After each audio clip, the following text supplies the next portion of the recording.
अस्सलाम वालेकुम नाजरीन, वेदर अपडेट के साथ एक न्यू वीडियो में आप सबको खुशामदीद कहते हैं। आपको बताते चलें, महकमा मौसमियात ने मुल्क भर के लिए एक और अफसोसनाक खबर शेयर कर दी है। मैं आपको बताता चलूं, ये मुल्क में जो इंतहाई सूरत हाल बारिश ने खराब कर रखी है, मजीद भी तूफान का खदशा बताया जा रहा है।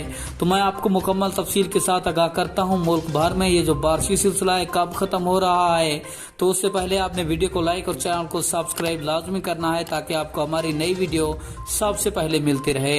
तो तफसीलात के मुताबिक आपको बताते चलें, महकमा मौसमियात ने ताज़ा तरीन रिपोर्ट शेयर की है, जिसके मुताबिक मुल्क भर में ये जो बारिशी सिलसिला इस वक्त जारी है, ये इंतहाई ज़्यादा नुकसानदेह साबित हो सकता है और नदी नालियों में तुगयानी है। कराची में भी सैलाबी सूरत हाल पैदा हो चुकी है। अब पंजाब में ये मजीद बारिशें बरसाएगा।